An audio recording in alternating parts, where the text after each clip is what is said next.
الحمد لله نحمده ونستعينه ونستغفره ونؤمن به ونتوكل عليه ونعوذ بالله من شرور أنفسنا ومن سيئات أعمالنا من يهده الله فلا مضل له ومن يضلله فلا هادي له ونشهد أن لا إله إلا الله وحده لا شريك له ونشهد أن سيدنا ومولانا محمدا عبده ورسوله أرسله بالهدى ودين الحق ليظهره على الدين كله وكفى بالله شهيدا فصلى الله عليه وعلى آله وأصحابه وسلم تسليما كثيرا كثيرا اما بعد فقد قال الله تبارك وتعالى كما ورد في سورة البقرة اعوذ بالله من الشيطان الرجيم بسم الله الرحمن الرحيم يا ايها الناس اعبدوا ربكم الذي خلقكم والذين من قبلكم لعلكم تتقون وقال تبارك وتعالى كما ورد في سورة الذاريات وما خلقت الجن والانس الا ليعبدون وقال جل وعلا كما ورد في سورة يوسف إن الحكم إلا لله أمر أن لا تعبدوا إلا إياه ذلك الدين القيم صدق الله العظيم رب اشرح لي صدري ويسر لي أمري واحلل عقدة من لساني يفقهوا قولي اللهم ربنا ألهمنا رشدنا واعذنا من شرور أنفسنا اللهم ارنا الحق حقا وارزقنا اتباعه وارنا الباطل باطلا وارزقنا اجتنابه اللهم وفقنا لما تحب وترضى آمین یا رب العالمین۔ دینی بھائیوں اور بہنوں اور بیٹوں اور بیٹیوں، میری آج کی گفتگو کا عنوان جو پہلے سے طے ہے، نجات کی راہ، لیکن میں آج چاہتا ہوں کہ جو دعائیں میں عام طور پر اپنی گفتگو کے شروع کرنے سے پہلے مانگا کرتا ہوں ان کی طرف خصوصاً توجہ آپ کی مبذول کرا دوں۔ اللہم ربنا الہمنا رشدنا واعذنا من شرور انفسنا، اے اللہ ہمیں ہر اس بات کا الہام کر دے، ہمارے دلوں میں ہر وہ بات ڈال دے جو ہمارے رشد کی، ہدایت کی، فوز کی، کامیابی کی، فلاح کی ہو۔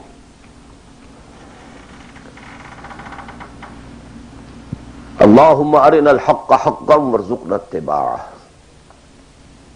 اے اللہ ہمیں حق کو حق دکھا، ہم اس میں دھوکہ نہ کھا جائیں، مغالطے میں نہ مبتلا ہو جائیں، اور اسے قبول کرنے کی، اختیار کرنے کی ہمیں توفیق عطا فرما۔ محض حق کو سمجھ لینا کافی نہیں ہے، بلکہ الٹا نقصان دہ ہے اگر اسے اختیار کرنے کے لیے انسان تیار نہ ہو۔ اللہم ارنا الحق حقا وارزقنا اتباعہ وارنا الباطل باطلا وارزقنا اجتنابہ، ہمیں باطل کو باطل ہی دکھا، ایسا نہ ہو کہ ہم غلطی سے باطل کو حق سمجھ بیٹھیں، اور اے اللہ ہمیں اس باطل سے اجتناب کرنے کی، اس سے بچنے کی ہمت عطا فرما۔ اللہم وفقنا لما تحب وترضى، اور اے اللہ ہمیں ہر اس کام کی توفیق عطا فرما جو تجھے پسند ہے اور جن سے تو راضی ہوتا ہے۔ یہ دعائیں آپ میں سے ہر شخص اچھی طرح شعوری طور پر اس وقت اپنے دل میں مانگ لیں اور پھر میری گفتگو کو سماعت فرمائیں۔ نجات کا لفظ جو میں نے استعمال کیا ہے وہ ان کئی الفاظ میں سے سب سے نچلی سطح کا لفظ ہے جنہیں قرآن مجید کامیابی کے لیے استعمال کرتا ہے۔ بہت سے الفاظ آپ نے سنے ہوں گے، فوز، اولئک ھم الفائزون، وہ کامیاب لوگ ہیں۔ رشد، اولئک ھم الراشدون، وہ لوگ ہیں کہ جو بڑے نصیب والے ہیں۔ فلاح، اولئک ھم المفلحون، وہ ہیں اصل میں کہ جنہوں نے بلند ترین کامیابی حاصل کر لی. سعادت. فَأَمَّا الَّذِينَ سُعِدُوا، ان میں سب سے نیچے کا لفظ ہے نجات. نجات سے اوپر ہے فوز، فوز سے اوپر ہے فلاح. یہ اس کی ہائر ڈگریز ہیں. جیسے کامیابی امتحانات میں ایک محض پاس ہو جانا ہے اور ایک اس میں اے گریڈز لے کر آنا ہے. یہ ہمارے ہاں وہ ڈویژن شمار ہوتے ہیں، فرسٹ ڈویژن ہے، سیکنڈ ڈویژن ہے. تو یہ کئی اصطلاحات ہیں. فوز، فلاح، رشد، سعادت. سب سے کم سب سے نیچے، سب سے کم نجات. وَمَالِي أَدْعُوكُمْ إِلَى النَّجَاةِ وَتَدْعُونَنِي إِلَى النَّارِ. تو کم سے کم جو کامیابی کی شرائط اسلام میں ہیں، آج ہمیں ان پر گفتگو کرنی ہے. اللہ تعالی ہمیں اس سے اوپر بڑھنے کی توفیق دے، رشد اور فوز اور فلاح کی منزلوں سے ہم کنار فرمائے. لیکن ظاہر بات ہے کہ یہ تمام منزلیں بعد میں ہیں، پہلے کامیابی تو ہو. جہاں تک اس نجات کی راہ کا تعلق ہے، اس کے موضوع پر کیونکہ قرآن مجید کی جامع ترین سورت جو اس لیول پر گفتگو کرتی ہے اور جامع ترین ہے، وہ سورۃ العصر ہے. والعصر ان الانسان لفی خسر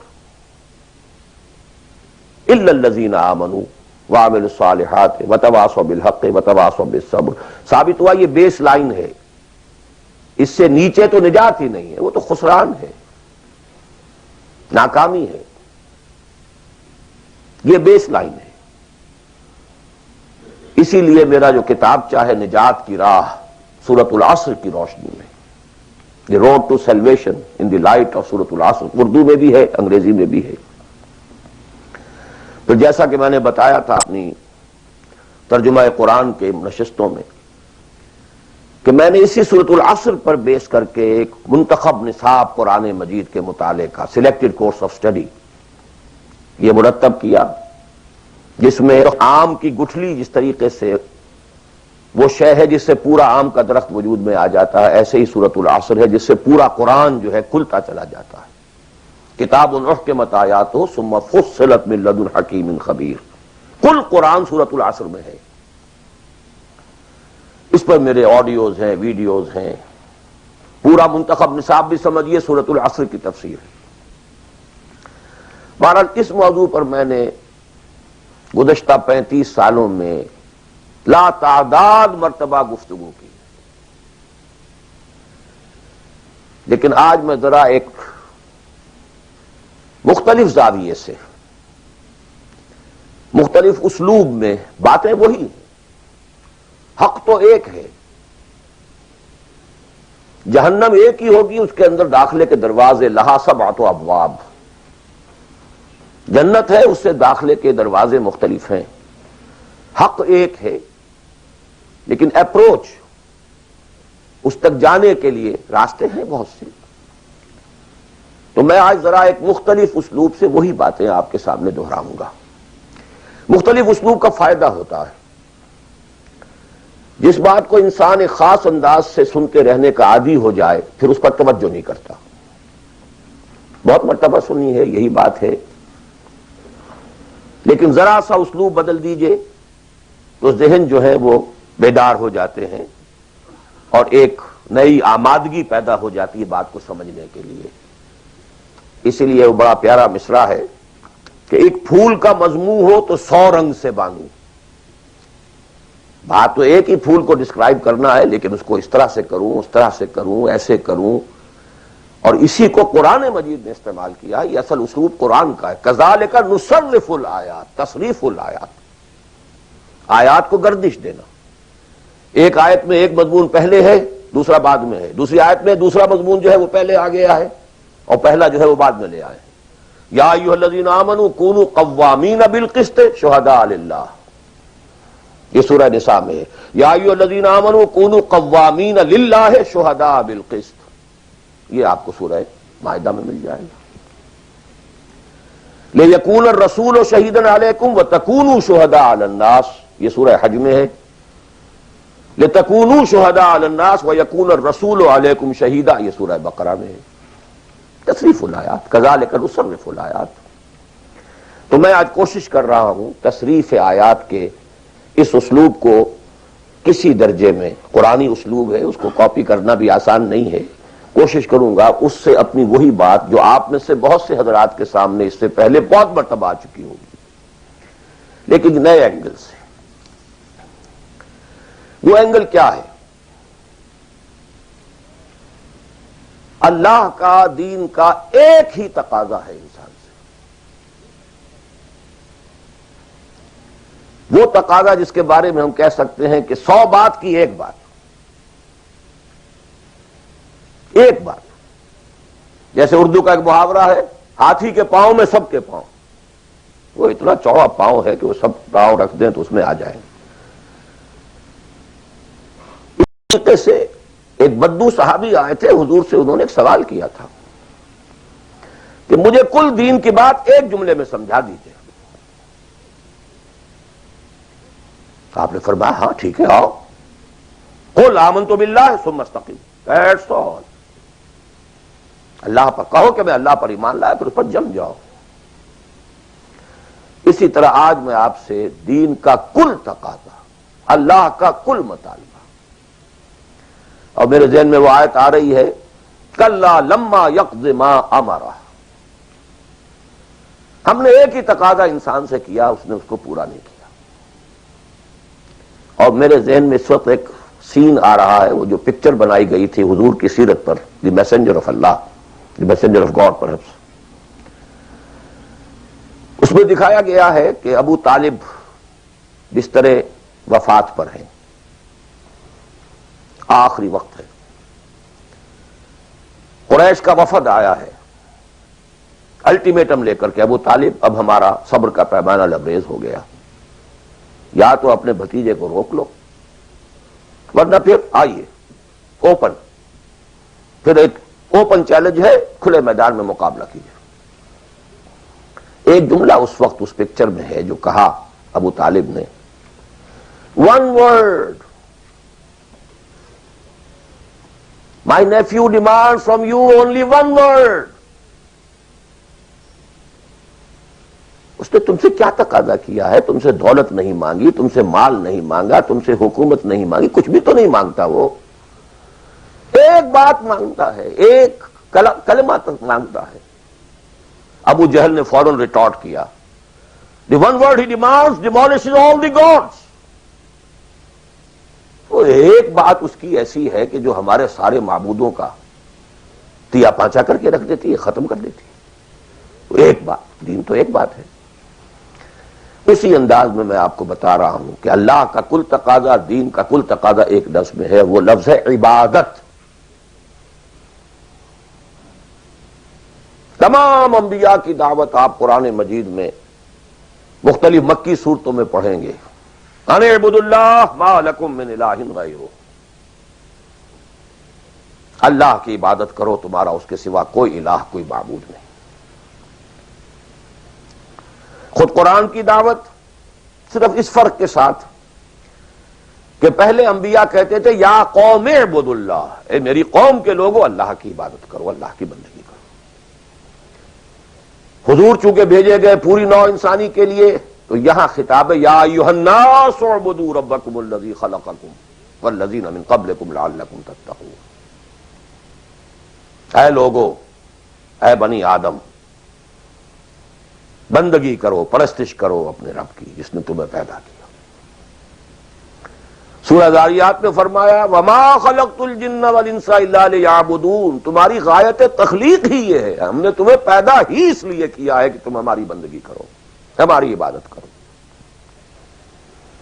اور وہی 100 بات کی ایک بات حضرت یوسف نے اپنے قید خانے کے ساتھیوں سے کہی تھی، ان الحکم الا للہ امر لا تعبدوا الا ایاہ ذلک الدین القیم۔ ایک جملے میں کل دین قیم ہے، مکمل دین ہے، اس کے سوا کسی اور کی عبادت اور بندگی نہ کرو۔ تو ایک لفظ ہے، ایک تقاضا ہے، ہم پورا کر دیں تو نجات بھی ہے، فوز بھی ہے، فلاح بھی ہے، رشد بھی ہے، سعادت بھی ہے، ہدایت بھی ہے، سب کچھ. لیکن اب یہ کہ یہ عبادت ہے کیا؟ عبادت کے 5 اجزاء، بلکہ اجزاء کا لفظ میں نے غلط شمار کیا، استعمال کیا. 2 تو ہیں لازمی اجزاء، لازمی،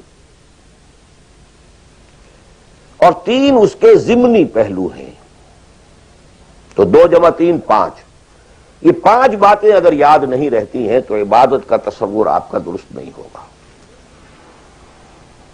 آخر کوئی اتنی بڑی بات ہے کہ تمام نبی اسی کی رٹ لگاتے رہے، اسی کی تکرار کرتے رہے. کوئی اتنی بڑی بات ہے کہ ابدی فوز و فلاح اور رشد اور سعادت اس کے ساتھ وابستہ ہے. کوئی بہت بڑی بات ہے، معمولی بات تو نہیں. ابدی جہنم اور ابدی جنت، کتنا فرق ہے، اور وہ اسی ایک لفظ کے ساتھ وابستہ ہے. عبادت ہے کیا؟ اس کے 2 جو لازمی اجزاء ہیں، ان میں سے ایک کی مثال ہے جسم. یہ میرا جسم 2.5 من وزن ہے اس کا، یہ میرا جسم ہے. ایک اس میں روح ہے، بدن وغیرہ نہیں ہے، نہ نظر آتی ہے، لیکن اصل انسان وہ روح ہے.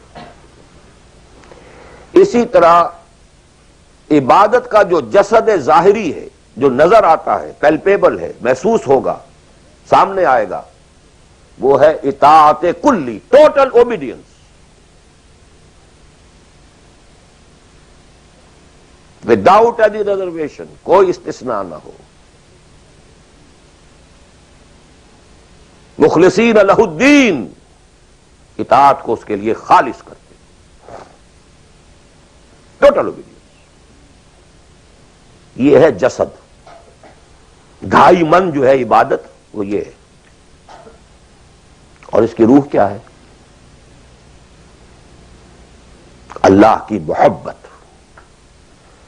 یہ اطاعت محبت جذبے سے سرشار ہوگا تب تو عبادت ہے، ورنہ اطاعت ہے صرف.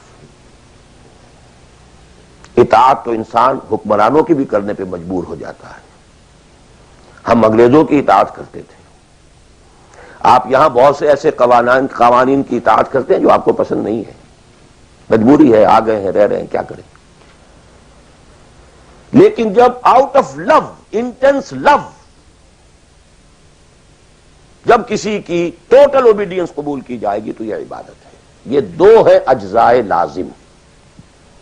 اس کو بڑی خوبصورتی سے امام ابن تیمیہ اور حافظ ابن قیم انہوں نے بیان کیا ہے.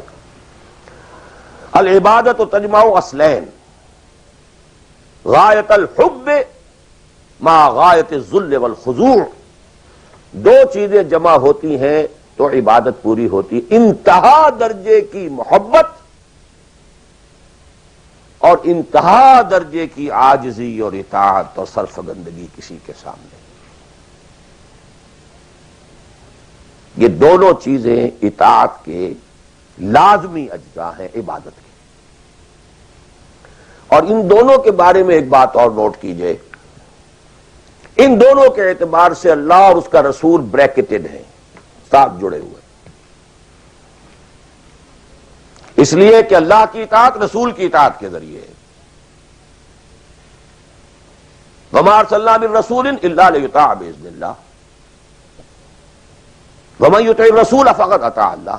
وہ ریپرزنٹیٹو ہے، وہ نمائندہ ہے اللہ کا، لہذا اللہ کی اطاعت، اطیعوا اللہ واطیعوا الرسول. اطاعت میں یہ دونوں بریکٹڈ ہیں. یہی وجہ ہے کہ قانون اسلامی کی مستقل سورسز جو ہیں وہ یہی 2 ہیں، اللہ کی کتاب اور اس کے رسول کی سنت. اسی طرح محبت میں بھی دونوں بریکٹڈ ہیں.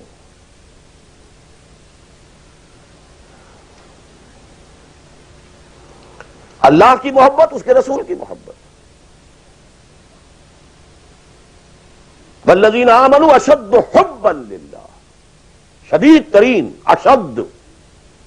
ایمان کا لازمی تقاضا یہ ہے کہ شدید ترین محبت آپ کے دل میں اللہ سے ہو. اور حضور نے فرمایا لا یؤمن احدکم حتی اکون احب الیہ من والدہ وولدہ والناس اجمعین، تم میں سے کوئی شخص مومن ہو ہی نہیں سکتا جب تک کہ میں اسے اس کے باپ، اس کے بیٹے اور تمام انسانوں سے زیادہ محبوب نہ ہو جاؤں۔ اطاعت اور محبت میں دونوں بریکٹڈ ہیں، اللہ کی اطاعت، رسول کی اطاعت، اللہ کی محبت، رسول کی محبت۔ بلکہ ایک نقطہ اور نوٹ کر لیجئے، نظری طور پر بالا تر اطاعت اللہ کی ہے اور بالا تر محبت اللہ کی ہے، اور دوسرے درجے میں اطاعت رسول کی ہے اور دوسرے درجے میں محبت رسول کی ہے۔ عملاً ایک ہے نظری چیز، ایک ہے عملاً۔ عملاً اصلت اطاعت رسول کی ہے، اللہ کے اطاعت اس کے تابع ہے۔ کیوں؟ اللہ کا حکم بھی تو رسول نے دیا ہے، وہ بھی رسول کے منہ سے ہمیں اب تک پہنچا ہے۔ بمصطفیٰ برسا خیش را کے دی ہموست، اگر بہو نہ رسیدی تمام بولا بیس۔ تو اطاعت تو بن گئی رسول کی، اسلم رسول ہی نے بتایا، اللہ کا یہ حکم آیا تو ہم مان رہے ہیں۔ اسی طرح بڑا پیارا مصرع ہے اقبال کا، از خدا محبوب تر گردد نبی، اللہ سے بھی کہیں زیادہ محبوب ہو جاتا ہے اللہ کا نبی۔ اس کی وجہ بھی ہے، اللہ کا ہم کیا تصور کریں، اللہ کی فیلنگز کا ہمیں کیا اندازہ ہو سکتا ہے؟ کوئی فیلنگز ہے کیا ہے؟ رسول کو ہم ایک ہیومن بینگ کی حیثیت سے ویژولائز کر سکتے ہیں۔ رسول کو بھی چوٹ لگی تھی، دل پر چوٹ لگی تھی۔ رسول کے پاس بھی بیٹی آئی تھی، بڑی پیاری بیٹی، فاطمہ بضعۃ منی۔ ابا جان اب تو عام لوگوں کے ہاں بڑی فراوانی ہو گئی ہے، ذرا یہ دیکھیے میرے ہاتھوں پر گٹے پڑے ہوئے ہیں چکی پیسنے کی وجہ سے، میرے کندھے کے اوپر نشان پڑ گئے ہیں، مشکیزے میں پانی بھر کر لاتی ہوں، مجھے بھی کوئی کنیز، کوئی غلام عنایت ہو جائے۔ ہم پوری طرح ویژولائز کر سکتے ہیں کیا فیلنگ ہوگی محمد کی اس وقت صلی اللہ علیہ وسلم۔ تو ہم ویژولائز کر سکتے ہیں نا کہ کیا کلیجہ اللہ نے دیا تھا کہ فرمایا بیٹی نہیں، یہ چیزیں ہمارے لیے نہیں، تمہیں میں اس سے بہتر چیز دیتا ہوں۔ 33 مرتبہ سبحان اللہ، 33 مرتبہ الحمدللہ، 33 مرتبہ اللہ اکبر ہر نماز کے بعد کہہ لیا کرو، یہ کہیں زیادہ بڑی قیمتی شے۔ ہم محسوس کر سکتے ہیں کہ رسول کے دل پر کیا بیتی تھی جب حضرت حمزہ کی اعضا بریدہ لاش سامنے آئی ہے کہ ناک کٹی ہوئی ہے، کان کٹے ہوئے، پیٹ چاک ہے، کلیجہ باہر نکلا ہوا، اسے چبایا گیا۔ But what is feelings؟ اور کیا پہاڑ جیسا دل اللہ نے دیا تھا، کیسے جبر کیا ہے، کیسے صبر کیا ہے۔ اگرچہ ایک وقت میں آ کر بات ظاہر ہو گئی، جب مدینے میں واپس پہنچے ہیں اور انصار کے گھروں سے عورتوں کے بین کرنے کی، ماتم کرنے کی آوازیں آئیں تو الفاظ نکل گئے، اما حمزہ تو فلا بواکی لہو، ہائے حمزہ کے لیے تو کوئی رونے والی بھی نہیں ہے۔ حمزہ مہاجر ہے، یہاں حمزہ کا کون رشتہ دار، کون عورتیں رشتہ دار ہیں اس کی جو اس کا ماتم کریں گی؟ ہاں مکے میں ہوتا حمزہ، عبد المطلب کا بیٹا، اور یہ حادثہ ہوا ہوتا تو پورے مکے میں کوہرام ہوتا۔ آخر فیلنگز تھے کہ نہیں؟ اس لیے از خدا محبوب تر گردد نبی۔ بہرحال یہ دو چیزیں، میں نہیں چاہتا کہ بات زیادہ دور نکلے، کلیئر کٹ ہمیں آگے چلنا ہے۔ ایک تقاضا، 100 بات کی ایک بات، عبادت کرو خالصتاً اللہ کی۔ عبادت کے دو اجزاء لازم، اطاعت کلی، absolute obedience, total obedience, without any reservation, without any exceptions, کوئی استثناءات نہ ہو۔ زندگی کا ہر گوشہ، زندگی کا ہر پہلو، ظاہری ہو، باطنی ہو، داخلی ہو، خارجی ہو، انفرادی ہو، اجتماعی ہو، عائلی ہو، قومی ہو، سیاسی ہو، ہر اعتبار سے اللہ کی اطاعت۔ اور یہ اطاعت ہو اللہ کی محبت کے جذبے سے سرشار ہو کر، اور ان دونوں چیزوں میں اللہ کے ساتھ نظری طور پر، ثانوی طور پر، عملاً اولاً محبت رسول اور اطاعت رسول شامل ہے۔ تین چیزیں ضمنی ہیں، اور یہ ضمنی چیزیں ایکسکلوسیو اللہ کے لیے، خالص اللہ کے، یہ رسول کے لیے نہیں۔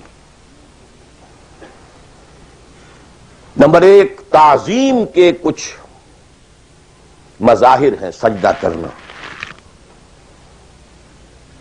قنوت،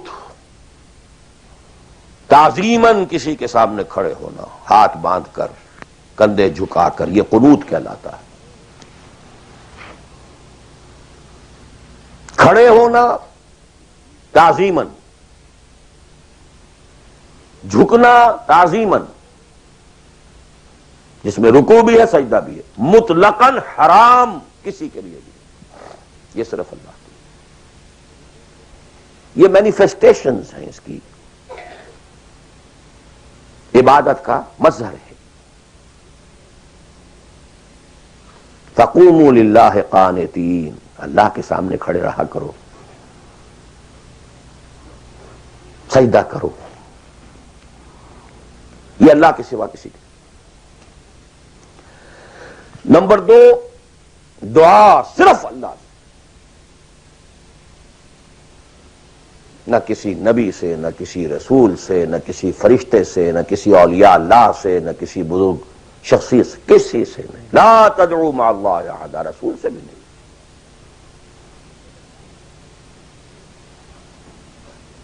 اب اس میں کئی الفاظ نوٹ کر لیجئے، استدعاء، استغاثہ، استمداد، استعانت، وہی مدد ہے، استنصار، صرف اللہ۔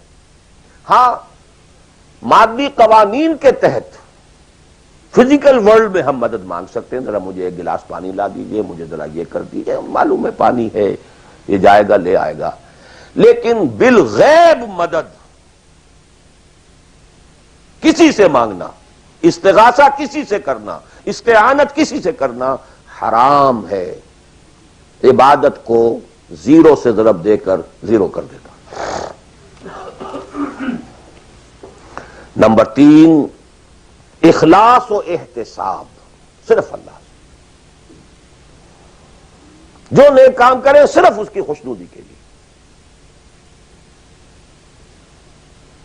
یہاں تک کہ حضور کے سامنے ایک صحابی ایسے ہی محاورے میں رواں روی میں کہہ بیٹھے، ما شاء اللہ و ما شئت، جو آپ چاہیں اور اللہ چاہے، فوراً ڈانٹ دیا، اجعلتنی للہ ندن، تم نے مجھے اللہ کا مد مقابل بنا دیا۔ مشیت صرف اس کی، وما تشاءون الا ان یشاء اللہ۔ کوئی نیک کام سوائے اس کی رضا جوئی کے لیے اگر کسی اور کے لیے کیا گیا، ریا ہے، سمعہ ہے، دکھاوے کے لیے ہے، شہرت کے لیے ہے، دنیا کمانے کے لیے ہے، لیڈری چمکانے کے لیے ہے، اقتدار حاصل کرنے کے لیے ہے، کوئی بھی اور مقصد اگر شامل ہوا، زیرو سے ضرب کھا کر پوری عبادت زیرو ہو جائے گی۔ احتساب، بدلے کی توقع صرف اللہ سے۔ یہ لفظ آپ خاص طور پر سنتے رہے ہوں گے ان دنوں بہت، من صام رمضان ایمانا واحتسابا غفر له ما تقدم من ذنبه ومن قام رمضان ایمانا واحتسابا غفر له ما تقدم من ذنبه ومن قام لیلۃ القدر ایمانا واحتسابا۔ ایمان کے ساتھ احتساب کیوں آ رہا ہے؟ اس کا اجر و ثواب سوائے اللہ سے اور کسی سے توقع نہ ہو۔ یہ 5 چیزیں ہیں۔ جہاں تک اطاعت کا تعلق ہے اس میں ایک ایکسیپشن نوٹ کر لیجیے، کہیں کسی وقت نسیان سے، خطا سے یا جذبات کے طوفان میں آ کر کوئی غلط حرکت کر بیٹھا، لیکن فوراً توبہ کر لے، یہ مستثنا ہے۔ میں نے 3 الفاظ کہے، خطا، آپ نہیں سمجھتے تھے کہ جو میں کرنے چلا ہوں یہ ڈس اوبیڈینس ہے، آپ کو پتہ ہی نہیں تھا، خطا ہوگی۔ نسیان، بھول گئے، ایک وقت ایسا ہے کہ آدمی کے اوپر غفلت کا، ایک پردہ پڑ جاتا ہے. حضور خود فرماتے ہیں انہ لیغان علی قلبی وانی لاستغفر اللہ فی کل یوم 70 مرہ. میرے دل پر بھی کبھی کبھی حجاب سا آ جاتا ہے، میں روزانہ 70 مرتبہ استغفار کرتا ہوں اللہ. تو ہم اپنے حجابات پر حضور کے حجاب کو قیاس نہیں کر سکتے کہ نسبت خاک ربا عالم پاک وہ کوئی اور شے ہے، یہ کوئی اور شے ہے. لیکن یہ کہ باہر پردہ تو پڑتا ہے، اس میں کوئی غلط حرکت سرزد ہو گئی. یا نمبر 3 جذبات کا کوئی ہیجان تھا جس نے کہ اوور پاور کر دیا، انسان کی قوت ارادی کو معطل کر دیا، کوئی غلط حرکت سرزد ہو گئی. لیکن پھر توبہ فوراً. انما التوبۃ علی اللہ للذین یعملون السوء بجہالۃ ثم یتوبون من قریب. جیسے ہی طوفان گزرا فوراً ہوش میں آیا یہ مجھ سے کیا ہو گیا. لا الہ الا انت سبحانک انی کنت من الظالمین. ربنا ظلمنا انفسنا وان لم تغفر لنا وترحمنا لنکونن من الخاسرین وان لم تغفر لی وترحمنی لاکونن من الخاسرین. اب یہ دعا رہے گڑ گڑا کر اللہ معاف کر دے گا. It will be written off. It will be expunged. محو کر دیا جائے گا. یکفر عنہ سیئات ہی اس کے معنی یہی ہے. ہاں اس کے برعکس اگر ایک گناہ بھی جان بوجھ کر مستقلاً کرتے رہے، ایک، باقی ساری 99% عبادت ہو رہی ہے، ایک حرام شے کو اپنے لیے حلال ٹھہرا لیا، شعوری طور پر، ارادی طور پر، مداومت کے ساتھ اس کے اوپر ڈیرے جما لیے، وہ ایک گناہ جو ہے وہ پوری عبادت کو زیرو سے ضرب دے کر زیرو کر دے گا، اور خلود فی النار، آگ میں ہمیشہ رہنے کی وعید. بلا من کسب سیئۃ واحاطت بہ خطیئتہ فاولئک اصحاب النار هم فیہا خالدون. ان پوائنٹس کو اچھی طرح نوٹ کیجئے. خطا میں فرق ہے، گناہ میں فرق ہے. ایک گناہ غیر شعوری طور پر ہو گیا، خطا سے ہو گیا، نسیان سے ہو گیا، وقتی طوفان جذبات کا، کسی ایسی محفل میں تھے، مجلس میں تھے، کھو گئے، غلطی ہو گئی، فوراً متنبہ ہو گئے فوراً. یہ اور ہے. جیسے کہ آدمی، مجھے اچھی طرح یاد ہے ایک مرتبہ، اور میں بھولتا نہیں اس واقعے کو، میں میڈیکل کالج میں پڑھ رہا تھا تو ایک سائیکل پر جا رہا تھا کالج، اور سلپری تھی روڈ. جب سائیکل سلپ کرتی ہے تو پتہ نہیں چلتا میں کب گر گیا. گرا ہوں لیکن مجھے پتا اس وقت چلا جب اٹھ چکا تھا میں کہ میں گرا تھا، کیونکہ آدمی وہ پڑا نہیں رہتا، فوراً اٹھتا. یہ جو ہے فوراً اٹھنا، ثم یتوبون من قریب، یہ بھی بعد میں معلوم ہوتا کہ میں گرا تھا جبکہ اٹھ چکا ہوتا آدمی. اتنا انسٹنٹینیس ہوتا ہے. یہ ہے یتوبون من قریب. اور اس کو اللہ نے اپنے ذمے، انما التوبۃ علی اللہ، اللہ کے ذمے ہے یہ کہ وہ ایسے شخص کی توبہ قبول کرے. انما التوبۃ علی اللہ للذین یعملون السوء بجہالۃ ثم یتوبون من قریب. بہرحال یہ ایک اس کی ضمنی بات تھی کہ اطاعت کلی کے ضمن میں ان دونوں چیزوں کو ذہن میں رکھیے. گناہ کا ہو جانا، کل بنی آدم خطاؤون وخیر الخطائین التوابون، التائب من الذنب کمن لا ذنب لہ. بہت اس میں ہمارے لیے پر امید باتیں کہی گئی. اللہ کو اپنے گناہگار بندے کی توبہ سے اتنی ہی خوشی ہوتی ہے جتنی کہ اس شخص کو ہوئی جو ایک صحرا میں سفر کر رہا تھا. ایک ہی اونٹ تھا، اسی پر اس کا پانی تھا، اسی پر اس کا راشن تھا. تھوڑی دیر کے لیے سستانے کو لیٹا، آنکھ کھلی تو اونٹ غائب. دوڑ رہا ہے مشرق میں، مغرب میں، شمال میں، جنوب میں، تھک ہار کر بیٹھ گیا ہے. اب وہ موت کا انتظار کر رہا ہے. نہ پانی ہے، نہ کوئی غذا ہے، نہ کوئی سواری ہے کہ اس صحرا لقدق صحرا سے نکل سکے. کہ اچانک دیکھتا ہے کہ اونٹ تو کھڑا ہے، موجود ہے. تو اسے اتنی خوشی ہوتی ہے کہ وہ کہتا ہے اللہ تو میرا بندہ، میں تیرا رب. کہنا یہ چاہتا تھا اللہ تو میرا رب، میں تیرا بندہ، لیکن اتنا مغلوب ہو گیا ہے اس وقت جذبات میں خوشی کے کہ کہہ یہ بیٹھا کہ اللہ تو میرا بندہ، میں تیرا رب. اتنی خوشی ہوتی ہے کہ اللہ کو اپنے کسی گناہگار بندے کی توبہ سے. یہ وہ ہے وہ مسئلہ عارضی، فوری، لا علمی، جہالت، طوفان یا کسی ماحول کے فوری اثر کے تحت کوئی غلطی ہو گئی فوراً توبہ کی. لیکن یہ کہ اگر جان بوجھ کر کانشیس ڈیسیژن ایک حرام شے کو بھی اگر مستقلاً اختیار کر لیا، بلا من کسب سیئۃ واحاطت بہ خطیئتہ فاولئک اصحاب النار هم فیہا خالدون. اب آئیے نیکسٹ، میں جسے آج ایک نیا اینگل کہہ رہا ہوں وہ کیا ہے.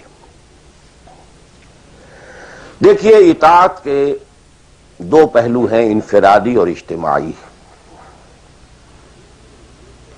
میری مراد کیا ہے؟ ان کی ریشو پروپورشن مختلف ہوگی. کوئی بہت آرگنائزڈ سوسائٹی ہے، اسٹیٹ کا کانسیپٹ ہے، اجتماعیت کا پڑھنا بہت بھاری ہو جاتا ہے، انفرادیت بہت محدود ہو جاتی ہے.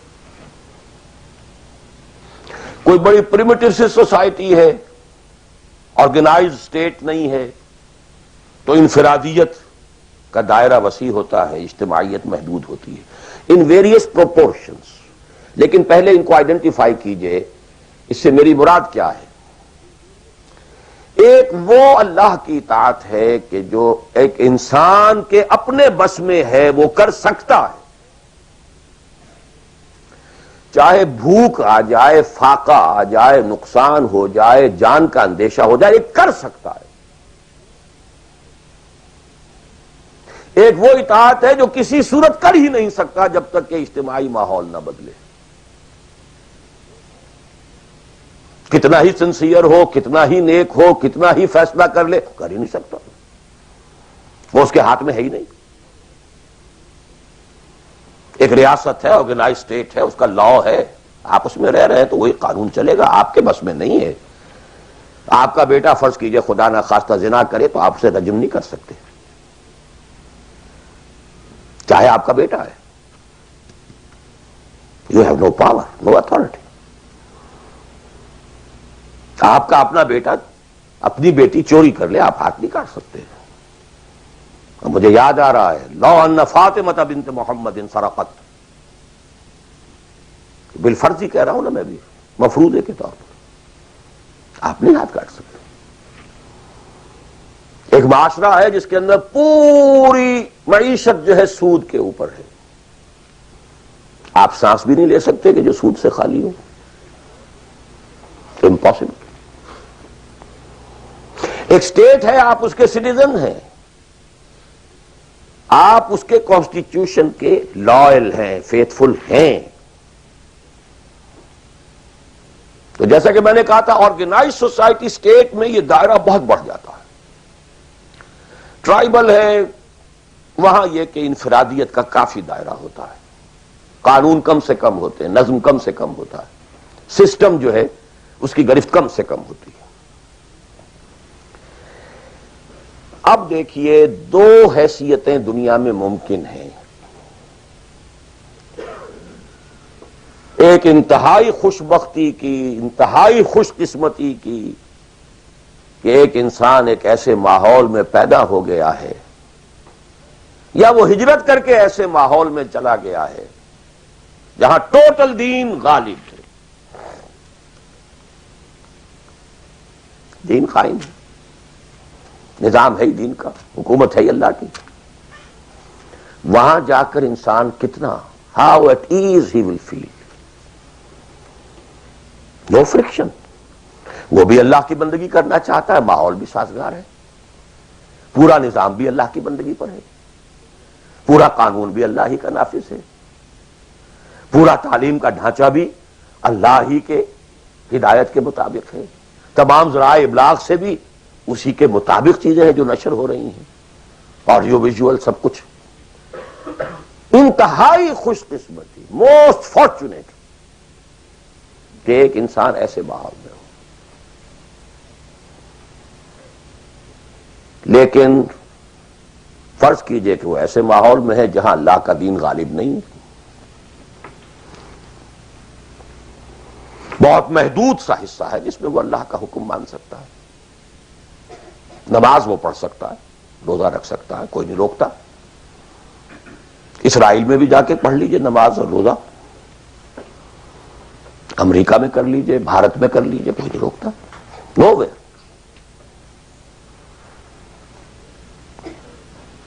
لیکن باقی ویرینگ ڈگریز میں ہوگا یہ کہ زندگی کا 75%, 80%, 50%, 60% وہ باطل کے قبضے میں ہے. تو وہ بھی تو 50%, 60% کافر ہے. He's a part and parcel of that environment, of that system. قرآن کے تینوں فتوے اس پر بھی تو لگ رہے ہیں. وَمَن لَّمْ يَحْكُم بِمَا أَنزَلَ اللَّهُ فَأُولَٰئِكَ هُمُ الْكَافِرُونَ وَمَن لَّمْ يَحْكُم بِمَا أَنزَلَ اللَّهُ فَأُولَٰئِكَ هُمُ الْفَاسِقُونَ وَمَن لَّمْ يَحْكُم بِمَا أَنزَلَ اللَّهُ فَأُولَٰئِكَ هُمُ الظَّالِمُونَ. وہی ظالم ہے, اور ظالم سے مراد مشرک. ان الشرک لظلم عظیم, وہی کافر ہیں. بتوں سے تجھ کو امید ہے, خدا سے نو امیدی. مجھے بتا تو صحیح اور کافری کیا ہے. کفر کہتے کسے؟ وہی تو فاسق ہیں, ناہنجار ہیں, باغی ہیں.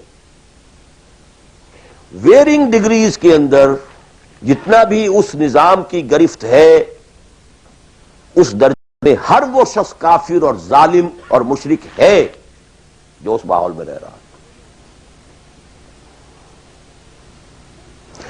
ان دونوں حالتوں میں دین کے تقاضے بالکل ایک دوسرے کے برعکس ہو جاتے ہیں. اب یہ پوائنٹ ہے جو میں چاہتا ہوں آج, I want to hammer it.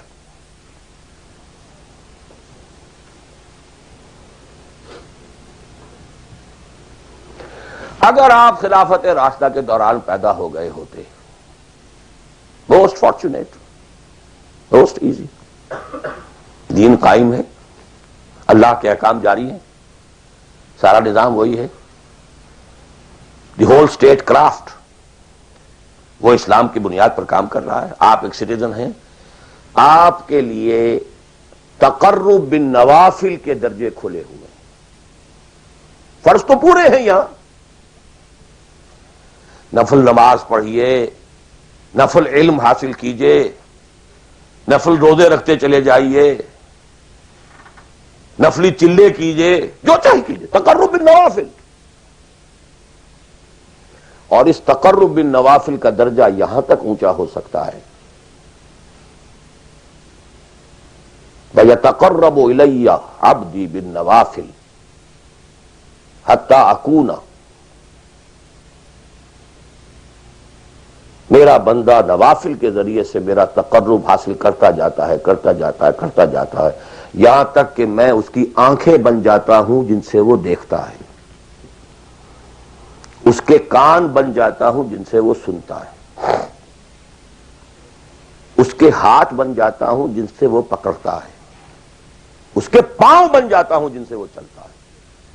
حدیث قدسی, اور سارے وہابی بھی مانتے ہیں اس کو, یہ نہ سمجھیے کہ یہ کسی صوفی کی بڑھ ہے. حدیث صحیح عند کل المحدثین. اللہ ہاتھ بن جاتا ہے آپ کا, اللہ پاؤں بنتا ہے آپ کا, اللہ آنکھ بنتا ہے آپ کی, اللہ کان بنتا ہے آپ کا. یہ بہت اونچی بات ہے, بہت اونچی بات ہے, بہت اونچی بات ہے. لیکن یہ تقرب بالنوافل کا درجہ کہاں آئے گا؟ جہاں آپ ایک اسلامی نظام کے تحت سانس لے رہے ہیں, جہاں وہ اسلامی نظام نہیں ہے. پہلا فرض تن من دھن اس نظام کو بدلنے کے لیے لگا دینا. اگر یہ نہیں ہے تو نماز نہیں ہے, منہ پر دے ماری جائے گی. میں جو کچھ کہہ رہا ہوں علی وجہ البصیرت کہہ رہا ہوں, میری پوری زندگی کے مطالعے کا نچوڑ ہے.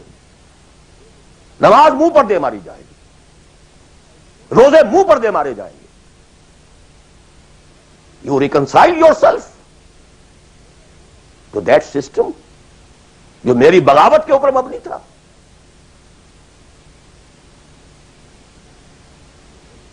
پہلا فرض یہ تن من دھن. You can not reconcile with that system. You cannot accept that system.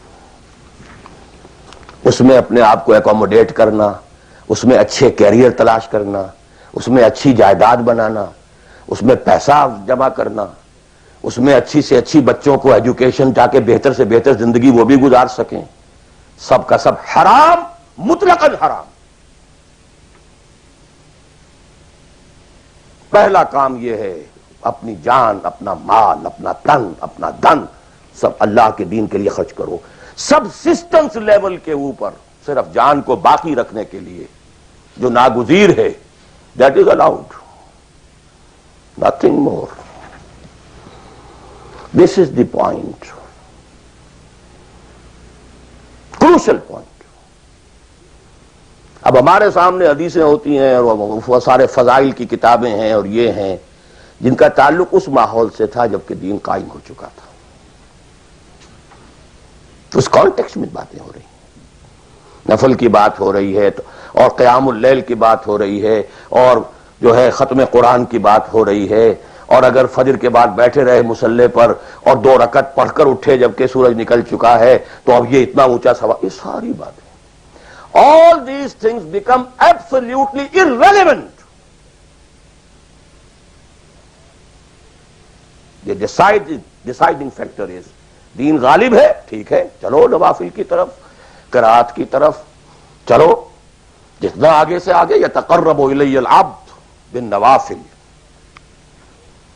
ورنہ تقرب بالفرائض پہلے فرض کرنے ہوں گے، اور فرضوں میں پہلا فرض جہاد ہے۔ Now please note this word. جہاد اصل میں اس جد و جہد کا جامع عنوان ہے، your struggle against that system۔ لہذا انما المؤمنون الذين آمنوا بالله ورسوله ثم لم يرتابوا وجاهدوا باموالهم وانفسهم في سبيل الله۔ Integral part of the definition of a مومن۔ اگر زندگی اس سے خالی ہے یا اتنی ہے، بس جتنی ہو جائے نفل کے درجے میں، اصل وقت اصل دھارا بہ رہا ہے دنیا کی طرف، دنیا کے حصول کے لیے، جتنا پھیل سکیں، جتنا پھل سکیں، جتنا پھول سکیں، جتنی جڑیں گہری جما سکیں، جتنا کچھ اولاد کے لیے چھوڑ کر مر سکیں، جتنا اولاد کو زیادہ سے زیادہ دنیا کی سہولتیں دینے حاصل کرنے کے قابل بنا کر جا سکیں، ساری تو توانائیاں اور ساری قوتیں اور ساری صلاحیتیں اور سارے اوقات تو کپے ہوئے اس میں۔ اچھا آپ کو تھوڑا سا دین کا کام بھی، آخر دھوکہ تو اپنے آپ کو دینا ہی ہے نا۔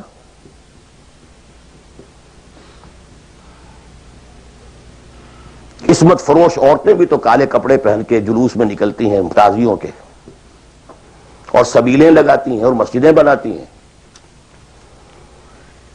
They have to deceive themselves۔ ڈاکو لوگ نہایت سفاک یتیموں اور بیواؤں کی سرپرستی کرتے تھے۔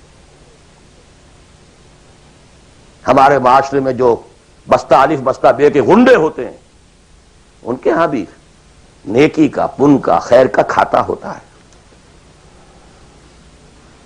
اسی طرح کچھ مذہبی ایکٹیویٹی ہے۔ اصل شے یہ ہے کس ماحول میں رہ رہے ہیں۔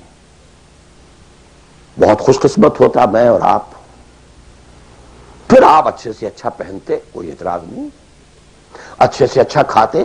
قل من حرم زینۃ اللہ التی اخرج لعبادہ والطیبات من الرزق۔ خلافت راشدہ میں آپ رہ رہے ہیں، آپ حلال ذریعے سے کما رہے ہیں، آپ بہت اچھا کھائیے، بہت اچھا پہنیے، بلکہ اللہ چاہتا ہے کہ اس کی نعمت جو اس نے تمہیں دی ہے وہ تم پر ظاہر ہو۔ لیکن پلیز نوٹ دی کانٹیکسٹ، دین مغلوب ہو اور آپ اچھا پہننے اور اچھے کھانے کی فکر میں ہو۔ مجھے جملہ یاد آ رہا ہے حضرت ابو بکر کا رضی اللہ تعالی عنہ۔ تھوڑا سا مسئلہ ہوا تھا کہ لوگوں نے کہا کہ زکوٰۃ ہم دیں گے لیکن زکوٰۃ ریاست کو نہیں دیں گے، اپنے طور پر خرچ کریں گے۔ حضرت ابو بکر نے فیصلہ کیا ان کے خلاف جنگ کا۔ حضرت عمر جیسی شخصیت بھی مشورہ دے رہی ہے کہ دیکھیں نہیں، 2 فرنٹ پہلے ہم نے کھولے ہوئے ہیں۔ جیش اسامہ کو بھی آپ نے روکا نہیں کہ جائے، حضور نے تیار کیا تھا۔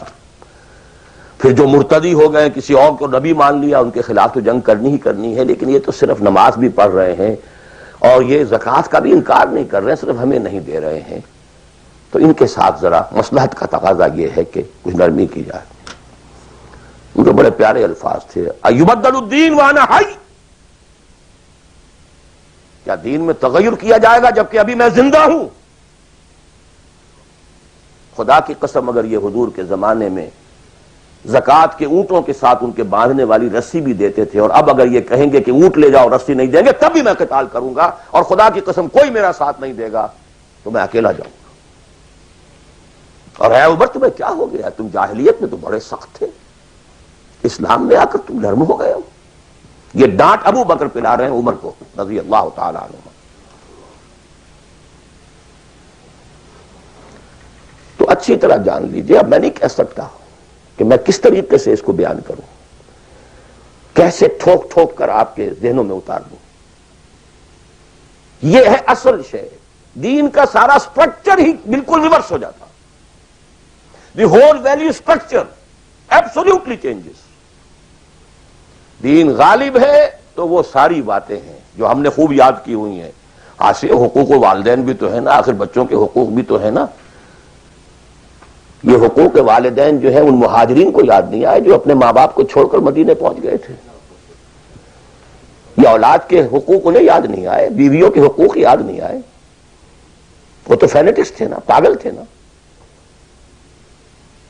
مدینے کے منافقین نے انہیں سفہاء کہا تھا، بے وقوف لوگ ہیں یہ، انؤمن کما آمن السفہاء، these fools, these fanatics۔ یہ ساری حدیثیں آپ کو یاد ہیں۔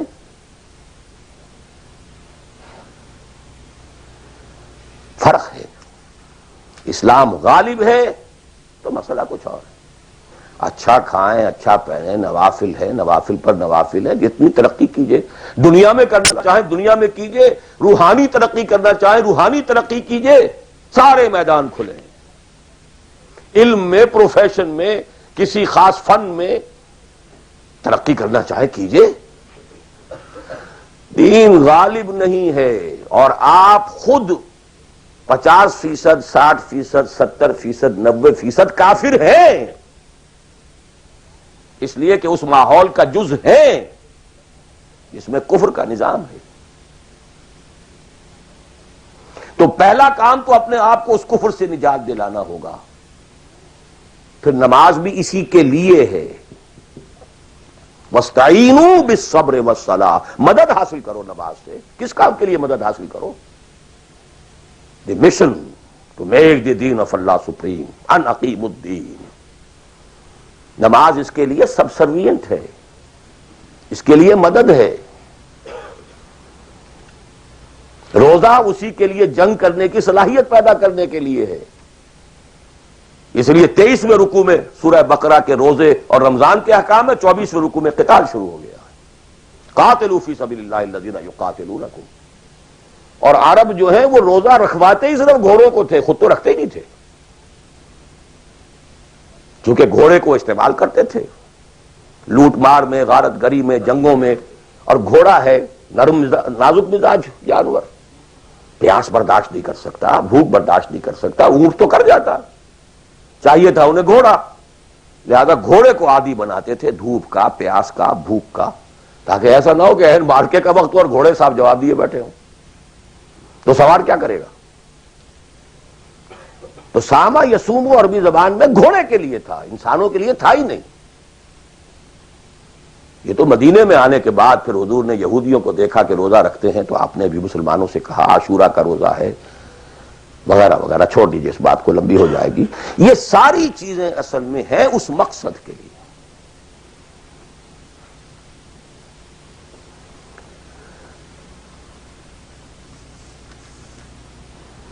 اب دیکھیے کہ اب پریکٹیکلی ہم آتے ہیں مسئلے کے اوپر۔ آئی ہوپ میں اس سے زیادہ میں کر نہیں سکتا، میرے لیے ممکن نہیں ہے کہ میں اپنے احساسات کو جیسے کہ میرے ہیں آپ تک منتقل کر دوں، اور میں جانتا ہوں ایسے لوگوں کو جو 30 برس سے مجھے سن رہے ہیں اور یہ ساری باتیں سن رہے ہیں اور ٹس سے بس نہیں ہوتے۔ زمیں جنبد نہ جنبد گل محمد، ان کا وہی کانسیپٹ ہے، اس لیے کہ یہ کانسیپٹ 1400 برس میں جا کر جو ہے مکمل ہوا، پختہ ہو گیا۔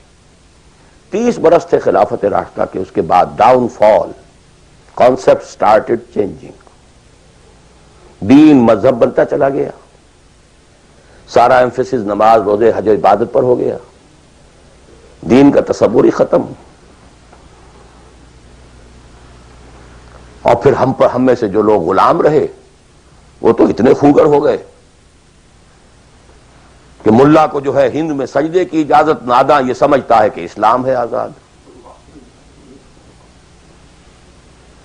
بہت بڑے عالم دین نے کہا تھا یہ کہ ہمیں کوئی ایسا کام نہیں کرنا چاہیے جو ہماری حکمرانوں کو، انگریزوں کو پریشانی کا موجب بن جائے، اس لیے کہ انہوں نے ہمیں مذہبی آزادی دی ہوئی ہے، ہمارے نماز پڑھنے پہ کوئی قدغن نہیں ہے، ہمارے روزہ رکھنے پہ قدغن نہیں ہے، حج کرنے پہ قدغن نہیں ہے، لہذا we should be loyal to them۔ ملا کو جو ہے ہند میں سجدے کی اجازت، ناداں یہ سمجھتا ہے کہ اسلام ہے آزاد۔ یہ کانسیپٹ اتنے پختہ ہو چکے ہیں، اتنے پختہ ہو چکے ہیں۔ ریچولزم، رسومات، رہ گئی رسم ازاں روح بلالی نہ رہی، فلسفہ رہ گیا تلقین غزالی نہ رہی، نماز و روزہ و قربانی و حج یہ سب باقی ہیں، تو باقی نہیں۔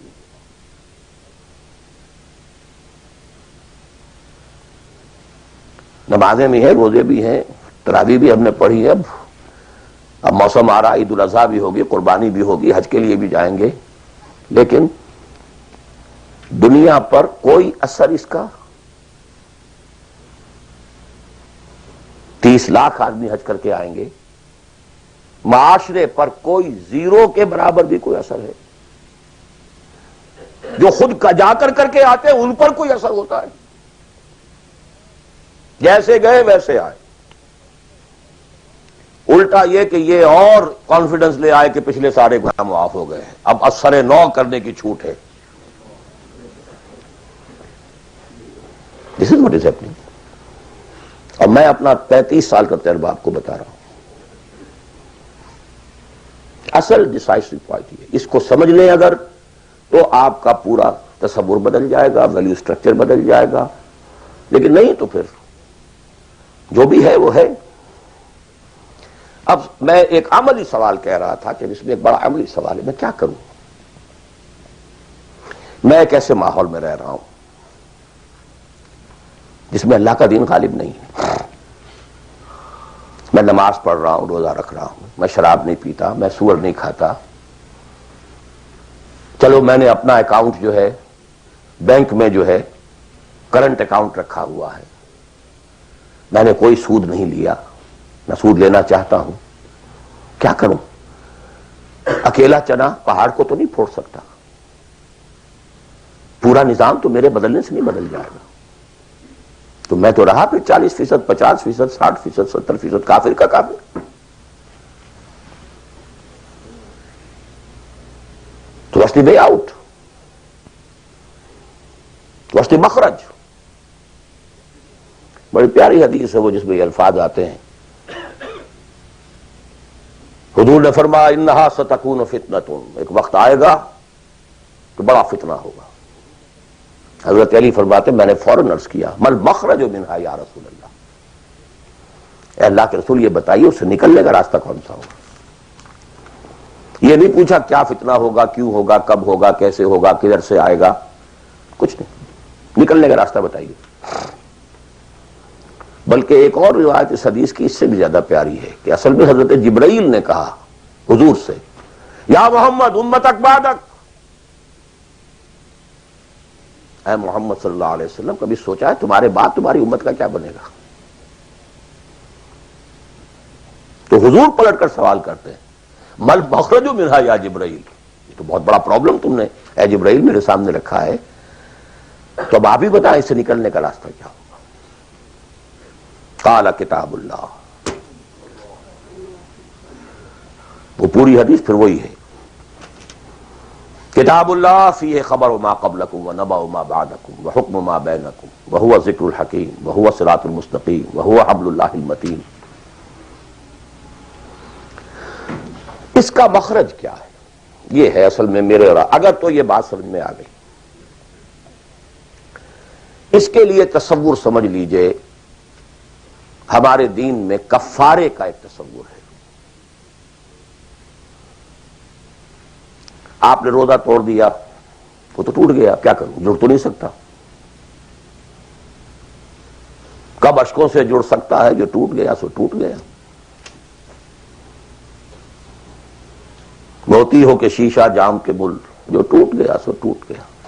تم ناحق ٹکڑے چن چن کر دامن میں چھپائے بیٹھے ہو، شیشوں کا مسیحا کوئی نہیں، کیا آس لگائے بیٹھے، وہ تو ٹوٹ گیا، لیکن اس کا کفارہ دے دیا گیا۔ کفارہ ہے، قسم کھائی تھی، یہ نہیں ہے کہ اب توڑ نہیں سکتے، غلط کھا بیٹھے، توڑو، کفارہ۔ آج میں اس لفظ کفارہ کے حوالے سے آپ کے سامنے وہ بات رکھ رہا ہوں۔ مجھے اللہ نے پیدا کر دیا اس دور میں، کسی کو ہندوستان میں پیدا کیا، کسی کو انگلستان میں کیا ہے، کسی کو امریکہ میں کیا ہے، کسی کو پاکستان میں کیا ہے، کچھ کو پاکستان پہنچا دیا ہے، چاہے زبردستی چاہے اپنی مرضی سے، کسی کو یہاں پہنچا دیا ہے چاہے کسی بھی نیت اور کسی بھی ارادے سے، لیکن اب ہے، کہیں ہے، کیا کریں؟ کوئی کفارہ ہونا چاہیے، کوئی مخرج ہونا چاہیے، بس یہی کفارہ ہے۔ پھر نوٹ کر لیجئے، اس ماحول سے سوائے سبسسٹنس لیول کے اور کچھ حاصل مت کرو، اور اس سبسسٹنس لیول پر بھی جو کچھ تم نے کھایا پیا ہے اور سانس لیا ہے، جو انرجی کریٹ ہوئی ہے، اس کا میکسیمم اس جہاد میں صرف کر دو کہ اس نظام کو بدلو۔ تمہاری یہ جد و جہد، تمہاری یہ کوشش کفارہ بن جائے گی اس کا۔ معذرتاً الی ربکم، معذرت پیش کر سکو گے اللہ کے ہاں۔ اے اللہ، میں نے اس نظام کے ساتھ ریکنسائل نہیں کیا۔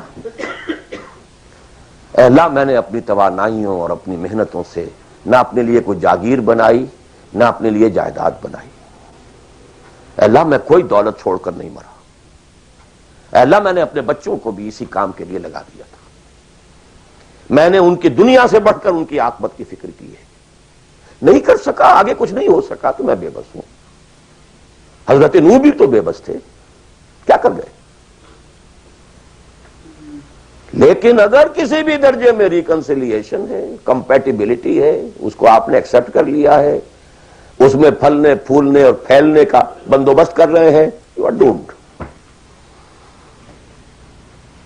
Everything will be multiplied by a big zero and will become a zero۔ یہ ہے جو میں سمجھا۔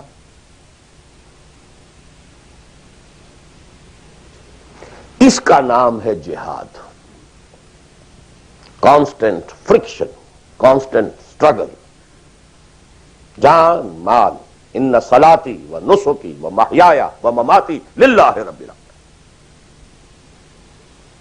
میری زندگی کا مقصد تیرے دین کی سرفرازی، میں اسی لیے مسلمان، میں اسی لیے نمازی۔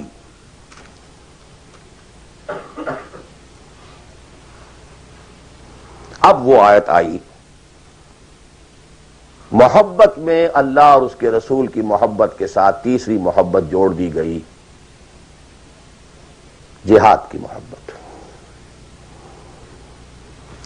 اللہ کی محبت، اس کے رسول کی محبت، اس کے راہ میں جہاد کی محبت، یہ تین محبتیں جتنی بھی ہیں تمہارے اندر، ایک پلڑے میں ڈال لو، اور 8 محبتیں دوسرے پٹڑے میں ڈال لو۔ باپ کی محبت، بیٹے کی محبت، بھائی کی محبت، بیوی کی محبت، اور کی محبت، اور رشتہ داروں کی محبت، جائیداد کی محبت، کاروبار کی محبت، مال کی محبت۔ 8 3 قل ان کان آباؤکم وابناؤکم واخوانکم وازواجکم وعشیرتکم واموال اقترفتموها وتجارۃ تخشون کسادها ومساکن ترضونها۔ 8 محبتیں ادھر، احب الیکم من اللہ ورسولہ وجہاد فی سبیلہ۔ اگر یہ 8 محبتیں زیادہ بھاری ہیں تمہارے دل میں اللہ کی محبت سے، اس کے رسول کی محبت سے، اس کی راہ میں جہاد کی محبت سے، فتربصوا، جاؤ دفع ہو جاؤ، حتی یاتی اللہ بامرہ، یہاں تک کہ اللہ اپنا فیصلہ سنا دے۔ واللہ لا یہدی القوم الفاسقین، اللہ ایسے ناہنجاروں کو بالکل ہدایت نہیں دیتا. You deserve no guidance. کہتے رہیے اللہم اہدنا فیمن ہدیت، پڑھتے جائیے.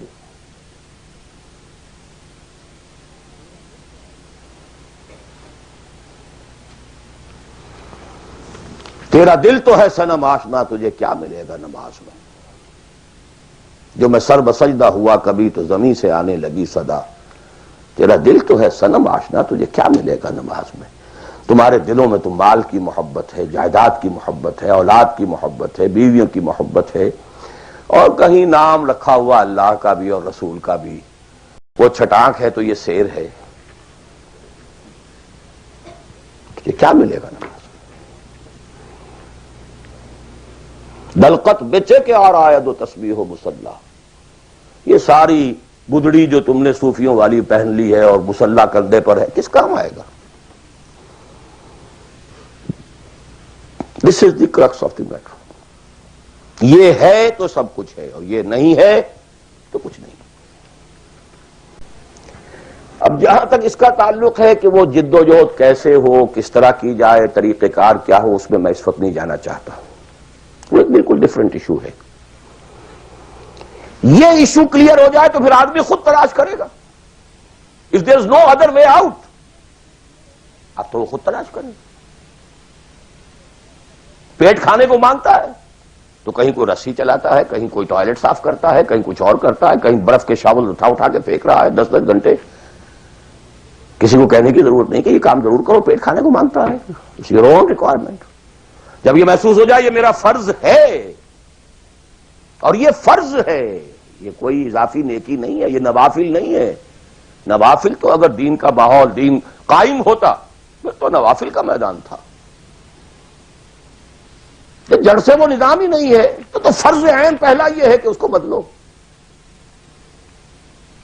اگر یہ معلوم ہو جائے کہ اگر میں یہ نہیں کر رہا تو میں کافر شمار ہو رہا ہوں، میں ظالم شمار ہو رہا ہوں، میں فاسق شمار ہو رہا ہوں. لستم علی شیء حتی تقیموا التوراۃ والانجیل وما انزل الیکم من ربکم یا ایھا الذین آمنوا لستم علی شیء حتی تقیموا القرآن وما انزل الیکم من ربکم. ہمارے ہاں تمہاری کوئی حیثیت ریکگنائزڈ ہے ہی نہیں جب تک کہ تم قائم نہیں کرتے. اور قائم کرنے کا بدل کفارہ کیا ہے کہ اپنا تن من دھن لگا دو. قائم ہو نہ ہو جائے تو کیا کہنے. گر جیت گئے تو کیا کہنا. ہارے بھی تو بازی مات نہیں. قل هل تربصون بنا الا احدى الحسنيين. ان دونوں حالتوں میں ہمارے لیے تو حسنہ ہی حسنہ ہے. سب کے سب مر گئے، قتل ہو گئے، رومیوں کے ہاتھوں سب ہلاک ہو گئے، تب بھی ہمارے لیے تو کامیابی ہی کامیابی ہے. اور ہم جیت کر اگر آ گئے تب تو تم بھی کہو گے کہ کامیابی کے ساتھ لوٹ آئے. تو ہمارے لیے تو کس چیز سے ڈراتے ہو. جب منافقین مدینہ کہہ رہے تھے لا تنفروا فی الحرب، کیا ہو گیا تمہارا دماغ خراب ہو گیا ہے. اب تک تو یہ عربوں کے آپس کی انفائٹنگ ہوتی تھی. You are going against Roman Empire having standing armies, trained armies, Roman legions. You want to confront them? ہوش کے ناخن لو. جواب کیا دیا گیا؟ قل لن يصيبنا الا ما كتب الله لنا هو مولانا هل تربصون بنا الا احدى الحسنيين. We don't have to lose anything. ہر حال میں جیت ہے. گر جیت گئے تو کیا کہنا، اور ہارے بھی تو بازی مات نہیں. سکسس ہی سکسس. تو وہ طریقہ کیا ہے، اس کے سٹیجز کیا ہے، میں نے بہت تفصیل سے، اللہ کا شکر ہے، یہ چیزیں انگریزی میں بھی میتھوڈالوجی کیا ہے، ریولوشن کی میتھوڈالوجی کیا ہے. بس یہ کہ جو میں نے کل بھی رات میں بیان کیا تھا کہ اگرچہ دین تمام انبیاء کا ایک رہا لیکن شریعت و منہاج علیحدہ علیحدہ رہی. شرع لکم من الدین ما وصی بہ نوحا والذی اوحینا الیک وما وصینا بہ ابراہیم وموسیٰ وعیسیٰ. لیکن وَلِكُلٍّ جَعَلْنَا مِنْكُمْ شِرْعَةً وَمِنْهَاجًا.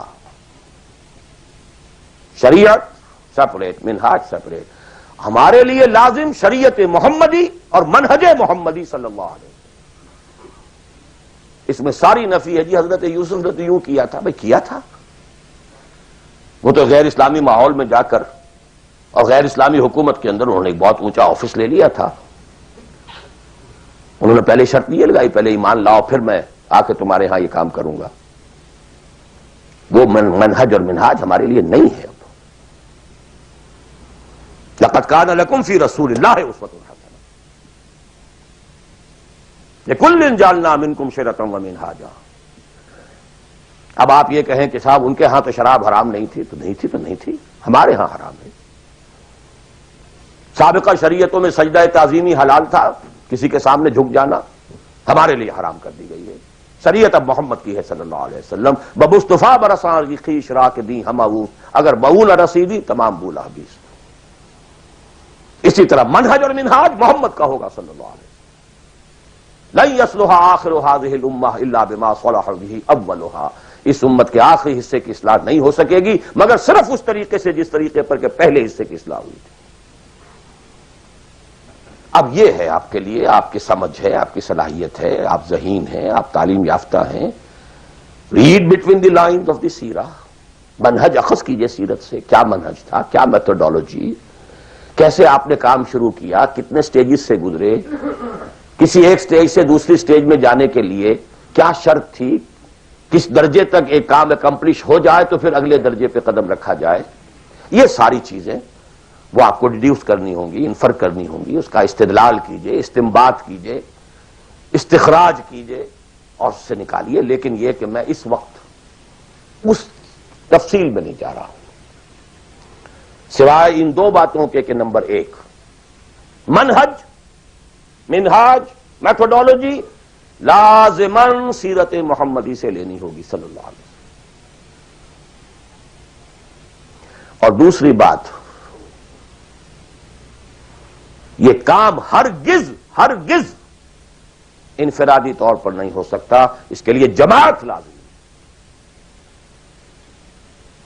دھوکہ دیں گے اپنے آپ کو اگر سمجھتے ہیں کہ ہم یہ کام کر رہے ہیں. ہاں ایک آدمی ہے جماعت بنانے کی دھن میں لگا ہوا ہے، ابھی لوگ اس کے ساتھ نہیں آئے، وہ جماعت کے حکم میں ہے. کان ابراہیم امتن قانتن.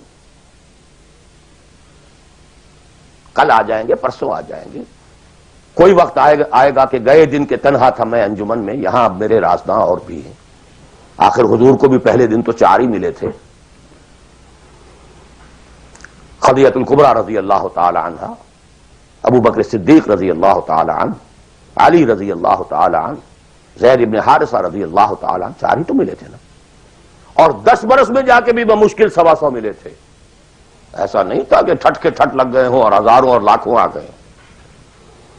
In the 10th year after the beginning of Wahi, not more than 125 or maximum 150 people were around him. لیکن جماعت، ید اللہ علی الجماعہ، علیکم بالجماعہ. اور اس میں حضرت عمر کا جو اثر ہے، اثر کو بھی ہم حدیث کہتے ہیں. حدیث 2 چیزوں کے مجموعے کا نام ہے، اخبار و آثار. رسول کا کوئی قول، کوئی فعل، کوئی تقریر، کسی چیز کو آپ نے دیکھا اور برقرار رکھا، یہ خبر کہلاتی ہے. صحابی کا کوئی فعل، کوئی قول یا تقریر، یہ اثر کہلاتی ہے. اخبار جمع آثار یہ حدیث ہے. تو اثر ہے حضرت عمر کا رضی اللہ تعالی عنہ. لا اسلام الا بالجماعہ ولا جماعہ الا بالامارہ ولا امارہ الا بالسماعہ ولا سماع الا بالطاعہ. کوئی اسلام نہیں بغیر جماعت کے، کوئی جماعت نہیں بغیر امارت کے، کوئی امارت نہیں جب تک کہ حکم سنا نہ جا رہا ہو، اور کوئی سماعت کے معنی نہیں جب تک کہ حکم مانا نہ جائے. جماعت ایسوسیشن نہیں، انجمن نہیں، سوسائٹی نہیں، ادارہ نہیں. Institution is something else. Association is something else. Organization, party, Hizbullah, Hizb al-Shaitan. Clear cut polarization. This polarisation take some time, وقت لگتا ہے. 10-15 سال میں جو خیر کا عنصر تھا پولرائز ہو کر حضور کی طرف آ گیا، جو شیطانی ایلیمنٹ تھا وہ دوسری طرف جمع ہو گئے. آئونائزیشن ہوئی ہے، پازیٹیو آئنز ایک طرف، نیگیٹو آئنز ایک طرف، جانے جانے. It took time.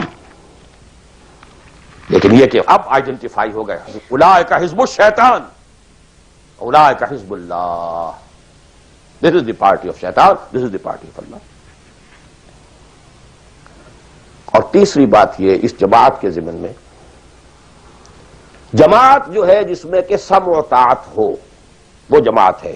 Listen and obey. اس سے کمتر جماعت نہیں ہے.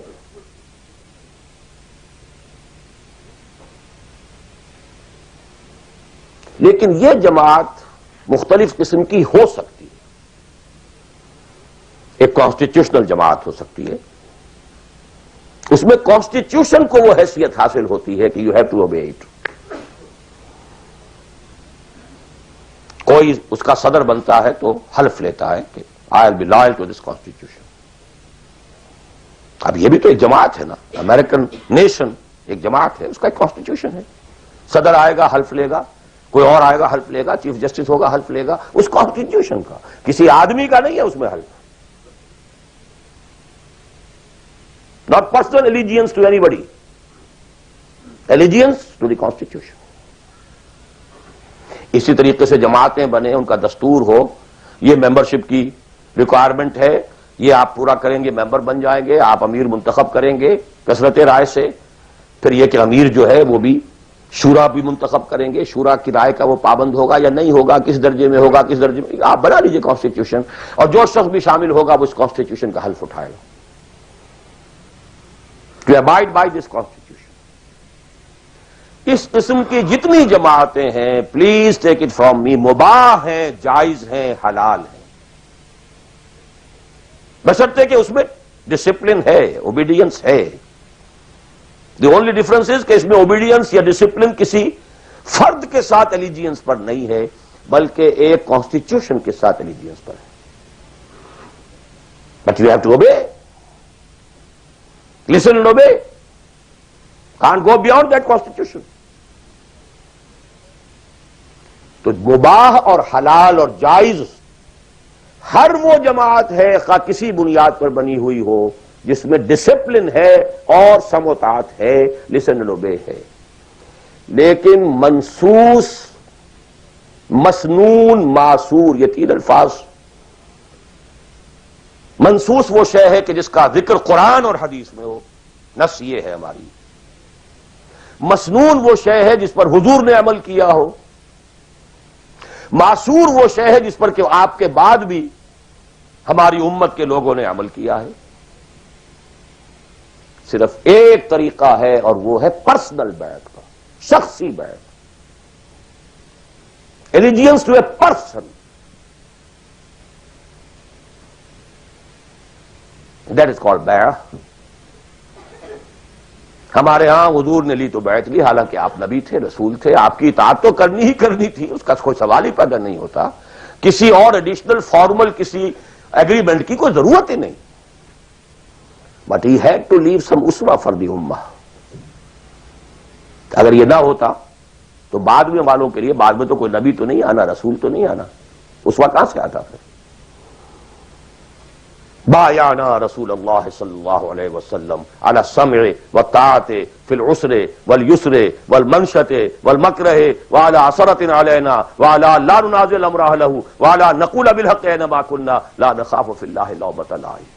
متفق علیہ. بخاری مسلم دونوں میں یہ حدیث موجود ہے. عبادہ ابن صامت رضی اللہ تعالی. سوچئے جب رسول مان لیا تو یہ ساری باتیں کہنے کی ضرورت کیا ہے.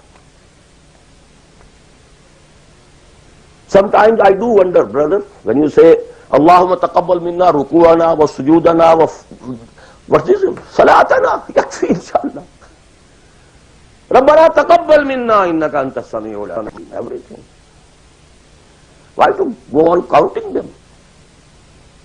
اور کیا چیز اللہ تعالیٰ تسبیح ہے، تحمید ہے، تکبیر بھی ہم کر رہے ہیں، تکبیرنا و تسبیحنا و تحمیدنا و رکوعنا و سجودنا و قنوتنا، everything.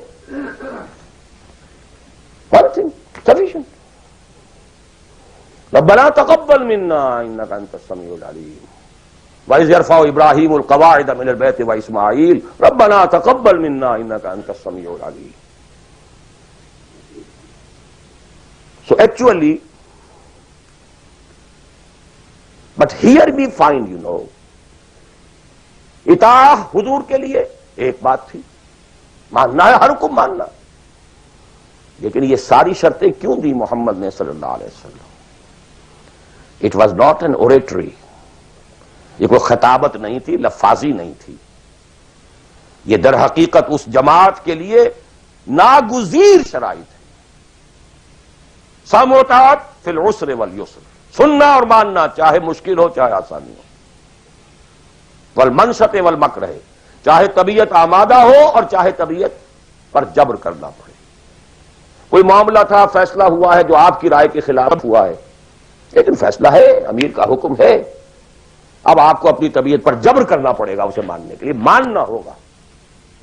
اور اگر فیصلہ آپ کی رائے کے مطابق ہوا ہے تو آپ بڑے شرح صدر کے ساتھ اس پر عمل کریں.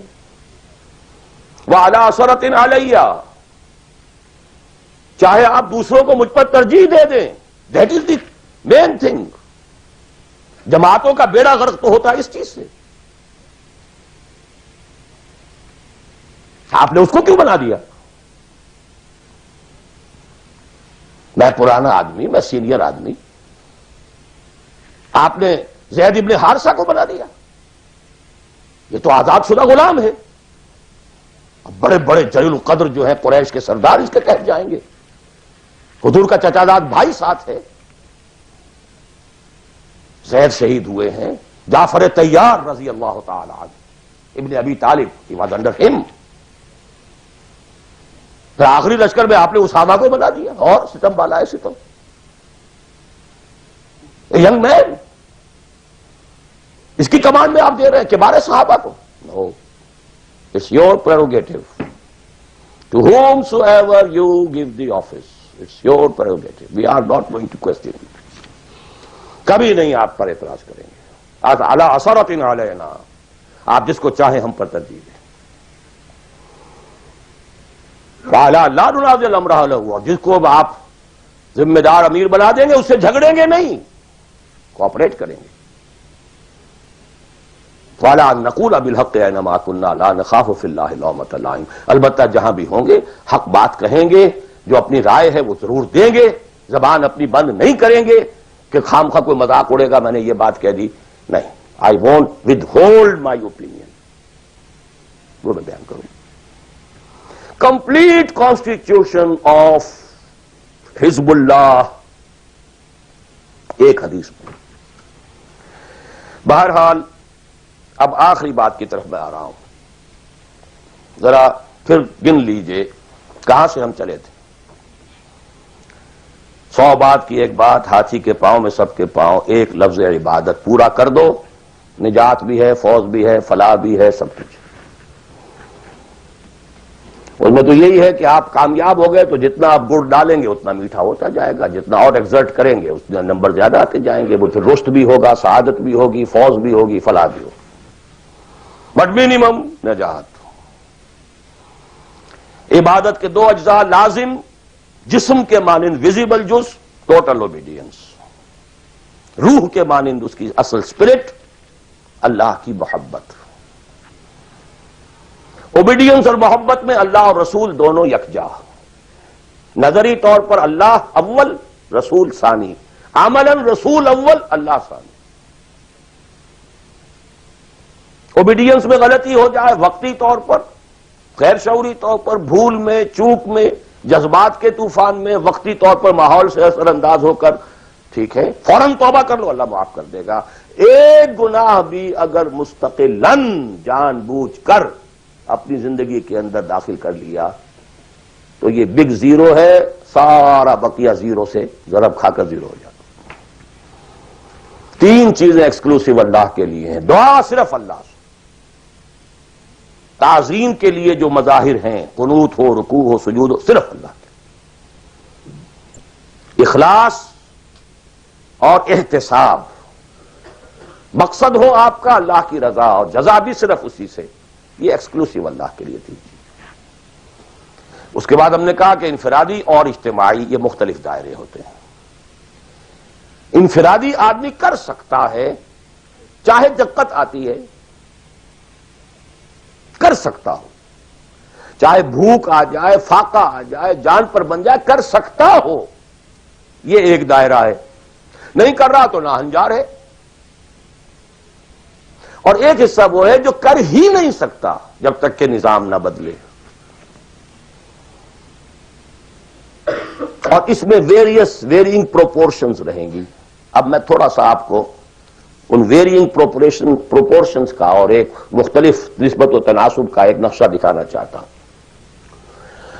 بعض ممالک ایسے ہیں اس روئے ارضی پر، دیکھیے ایک ہے کسی اور اعتبار سے کسی ملک کا اچھا ہونا برا ہونا.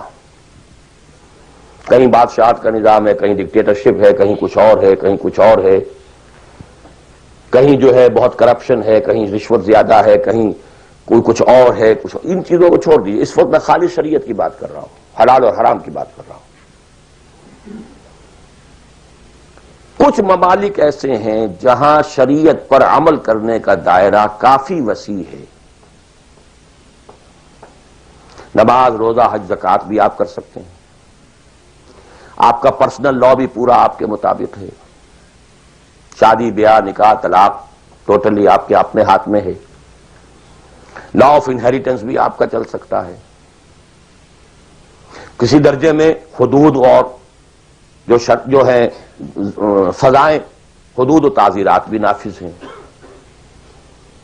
اگرچہ پورا نظام تو نہیں ہے اللہ کا، ٹوٹل تو نہیں ہے. سودی نظام ہے، معیشت یہ ہے، فلاں ہے، بادشاہت ہے، یہ ہے، وہ ہے، سب کچھ ہے، ظلم ہے. لیکن یہ چیزیں انفرادی اعتبار سے دائرہ وہاں کافی وسیع ہے.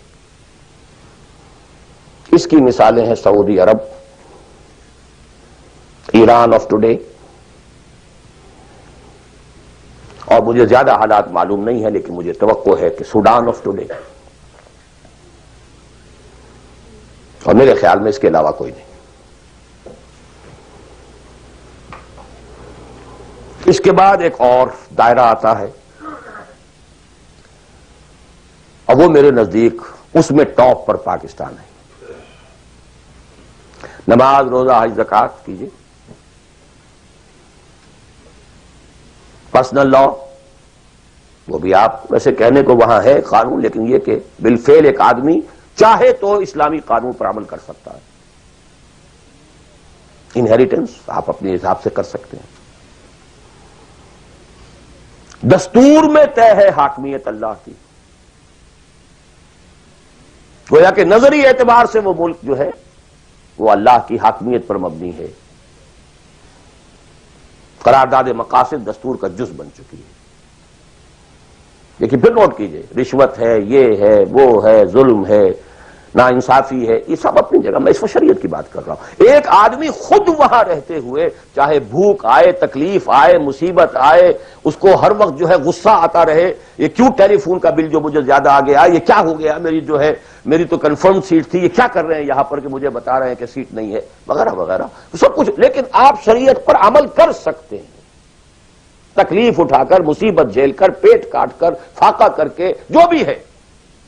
بڑا کاروبار نہیں کر سکتے، چھوٹا تو کر سکتے ہیں، جس میں نہ انکم ٹیکس کا معاملہ آئے گا، نہ کسی اور کی خباثت آئے گی، نہ کچھ اور ہوگا. کر تو سکتے ہیں، پیٹ پال سکتے ہیں.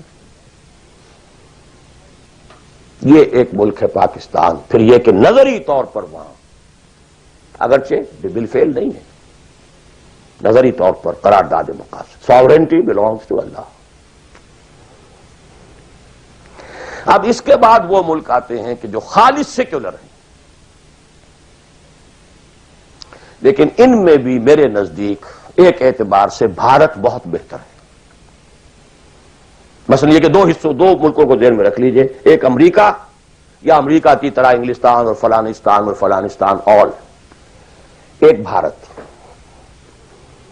سیکولر ہے لیکن کم سے کم آج کی تاریخ تک مسلمانان بھارت نے اپنا پرسنل لا محفوظ رکھا. I salute them. In the face of maximum hardships, کٹر ہندو تلا ہوا ہے کہ یہ کامن سول کوڈ ہونا چاہیے. It's very logical. ان کی بات بڑی منطقی ہے. جب قوم آپ کہتے ہیں ایک ہے, آپ سارے جو ہے سیاسی حقوق وہی لینا چاہتے ہیں کہ جو ہندوؤں کو حاصل ہیں, تو اگر قوم ایک ہے تو سیکولرزم کا تقاضا تو یہ ہے کہ کامن سول کوڈ ہونا چاہیے. Why this separate family laws? وہاں کوئی عورت برقع لے سکتی ہے, بلکہ میں سمجھتا ہوں کہ جتنی عورتیں برقعے میں ہندوستان میں آج نظر آ جائیں گی, پوری دنیا میں کسی اور ملک میں نظر نہیں آئے گی. Go and see Hyderabad Deccan. I have seen it. Pakistan میں تو برقعے کا نام و نشان بڑا. ڈھونڈ اب اس کو چراغ رخ زیبا لے کر. کون؟ وہ تو فرسودگی کی علامت تھی, غربت کی علامت تھی. بھارت اس میں سب سے اونچا ہے. نماز پڑھیے, روزے رکھیے, مسجدیں بنائیے, ہے کچھ وہ فرکشن ہے, مشکل ہے. جینا وہی مشکل ہوتا ہے, مشکل جہاں آسان ہوتی ہے. بہرحال اس کے بعد لیسٹ جو ہے اس اعتبار سے وہ ممالک ہیں جن کا سر خیل امریکہ بہادر امریکہ شریف ہے. نماز روزہ کر لو, ناٹ ایون دی پرسنل لا. قرآن مجید میں پڑھ لیا کرو نکاح اور طلاق کے قوانین. That's all, nothing doing. ثواب لے لیا کرو. تراویح میں سن لیا کرو انہیریٹنس کے laws. Nothing doing. Keep them with you. یہاں انفرادیت کا حصہ اگرچہ اور بڑی سہولت ہے, دنیا بڑی اچھی ہے, کھانے کو اچھا ملتا ہے, سیکیورٹی بہت ہے, سب کچھ ہے. سوال یہ ہے کہ آپ کی پرائرٹی نمبر 1 کیا ہے؟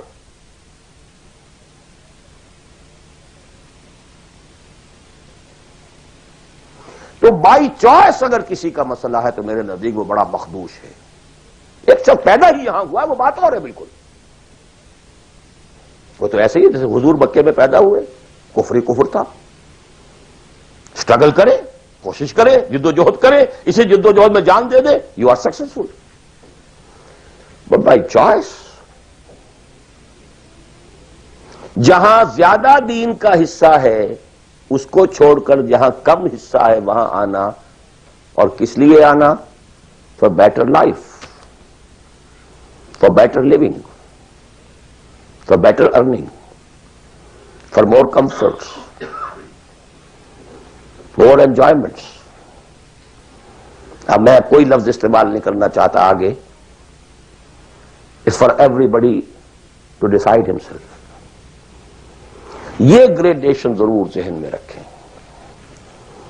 پاکستان میں بہت گند ہے, بہت خرابی ہے, رشوت ہے, جھوٹ ہے, لیگ پولنگ ہے, بیک بائٹنگ ہے, یہ ہے, وہ ہے, سود تو وہاں بھی ہے, یہ تو وہاں بھی. ٹھیک ہے, ایبسلیوٹلی کریکٹ. وہاں بھی معیشت سود کی ہے. معیشت تو ساری سود کی سعودی عرب کے بھی ہے. سارے دینی ادارے چلتے ہیں وہاں پہ سود کے پیسوں پر. یہ ڈاکٹر غلام مرتضی ملک صاحب نے مجھے بتایا, جو ٹی وی وغیرہ پہ کافی آتے ہیں, کہ ایک مرتبہ ان کی سیلری تھی, سعودی عرب میں وہ کام کرتے تھے, اس میں ہاؤس رینٹ کئی مہینے جو ہے وہ کسی غلطی کی وجہ سے وہ شامل نہیں کیا گیا, تو انہوں نے ایک ایریئرز کا بل بنایا. اب وہ بل گیا, اب وہ کئی مہینے ہو گئے, جا کے پوچھتے تھے تو جواب یہ دیتا تھا ما جعل قسط نہیں آئی ابھی. اب وہ کئی مہینے سننے کے بعد کہا, واٹ از دس قسط؟ پتہ نہیں آپ کو شیخ؟ نہیں. اتنا روپیہ امریکن بینکس میں رکھا گیا ہے اس ادارے کے نام سے جس کے سود سے آپ کی تنخواہیں ملتی ہیں, وہ سود کی قسط آئی نہیں. جیسے دن سعودی عربیہ. آخر سارا پیٹرن تو وہی ہے نا. سیکھا تو یہیں سے ہے جو کچھ سیکھا ہے. فاؤنڈیشنز بنتی ہیں, جو انڈومنٹس ہوتے ہیں, اسی سے ادارے چلتے ہیں. آخر اور کہاں سے ہیں؟ معلم کل تو یہی ہے نا. یہ صورتحال. لیکن پھر بھی گریڈز کا فرق جو میں نے آپ کو کہا, وہاں ایک شخص جتنے حصے پر زندگی میں دین پر عمل کر سکے گا کہیں اور اتنے حصے پر بھی نہیں کر سکتا. اس اعتبار سے فرق اور ہے.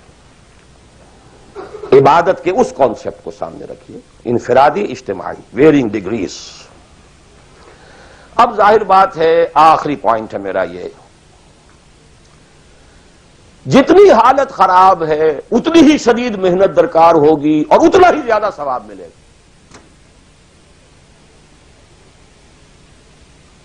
جہاں جتنی آسانی ہے اتنی ہی محنت کم ہے، اتنا ہی ثواب کم ہے. یہ آج رات کو جب ہم سورہ حدید پڑھیں گے تو اس میں بات آ جائے گی. لا يستوي منكم من انفق من قبل الفتح وقاتل اولئك اعظم درجة من الذين انفقوا من بعد وقاتلوا وكلا وعد الله الحسنى. لہذا حالات کی نامساعدگی، حالات خراب ہیں، یہ پرابلمز ہیں، یہ تو آپ کے لیے موقع کو زیادہ بڑھا رہے ہیں. You can earn more. Only you have to make a decision. What is your priority number one? ان صلاتی و نسکی و محیای و مماتی للہ رب العالمین. دی منیمم سبسسٹنس لیول کے لیے جو ضروری ہے وہ ٹھیک ہے. ریسٹ فار اللہ، فار اس دین. قل ان کان آباؤکم و ابناؤکم و اخوانکم و ازواجکم وعشیرتکم واموال اقترفتموها وتجارۃ تخشون کسادها ومساکن ترضونها احب الیکم من اللہ ورسولہ وجہاد فی سبیلہ فتربصوا حتی یأتی اللہ بامرہ واللہ لا یہدی القوم الفاسقین. میں اللہ سے دعا کرتا ہوں کہ آپ اس کے لیے فرم فیصلہ کریں، اور اس کے لیے ظاہر بات ہے انفرادی حصے پر عمل انفرادی ہوگا، اجتماعی پر جماعت کے بغیر ممکن نہیں. کفارہ ادا کرنے کے لیے جماعت ہوگی، جماعت جو سم و طاعت کے ساتھ ہو، چاہے یہ سم و طاعت کسی دستور کا ہے اور چاہے یہ سم و طاعت کسی شخص کا ہے. دستور کے ساتھ سم و طاعت مباح ہے، جائز ہے، حلال ہے، لیکن ایک شخص کے ساتھ سم و طاعت منسوس ہے، مسنون ہے، معصور ہے. اور ان دونوں کے درمیان جو فرق و تفاوت ہے اس کو بیان کرنے کی ضرورت نہیں. آخر میں دوبارہ یاد دلا رہا ہوں وہ دعا، اللہم ارنا الحق حقا وارزقنا اتباعہ وارنا الباطل باطلا وارزقنا اجتنابہ. اللہم وفقنا لما تحب وترضى. اللہم وفقنا ان نہجر کل ما تکرہہ. اللہم وفقنا ان نجاہد فی سبیلک جہد استطاعتنا. اللہم وفقنا ان نجاہد فی سبیلک باموالنا وانفسنا. اللہم وفقنا ان نبذل اموالنا ننفق اموالنا ونبذل انفسنا فی سبیلک.